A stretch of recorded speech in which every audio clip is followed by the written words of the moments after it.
আখাউড়ায় জাতীয় দুর্যোগ প্রস্তুতি দিবস পালিত। মোহাম্মদ ইসমাইল হোসেন, আখাউড়া প্রতিনিধির পাঠানো তথ্যচিত্রে থাকছে বিস্তারিত। ব্রাহ্মণবাড়িয়া জেলার আখাউড়ায় জাতীয় দুর্যোগ প্রস্তুতি দিবস ২০২৬ উদযাপন করা হয়েছে। এ উপলক্ষে আজ ১০ মার্চ মঙ্গলবার সকাল ১০টায় উপজেলা পরিষদ চত্বরে উপজেলা প্রশাসন ও দুর্যোগ ব্যবস্থাপনা বিভাগের আয়োজনে ভূমিকম্প ও অগ্নিকাণ্ড বিষয়ক সচেতনতা বৃদ্ধিতে মহড়া ও আলোচনা সভা, র্যালি অনুষ্ঠিত হয়।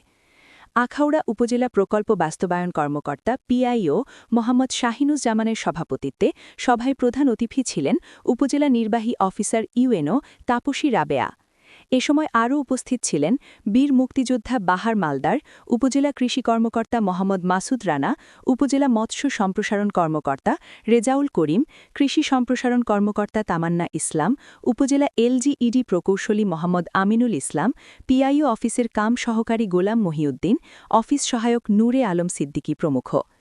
আখাউড়া উপজেলা পরিষদ চত্বরে উপজেলা ফায়ার সার্ভিসের ইনচার্জ মোহাম্মদ নান্নু মিয়ার নেতৃত্বে অগ্নিকাণ্ড ঘটনায় বিচলিত না হয়ে কিভাবে আগুন নেভানো যায় সে বিষয়ে প্রত্যক্ষ ও অগ্নি নির্বাপক মহড়া প্রদর্শন করেন ফায়ার সার্ভিসের কর্মীরা।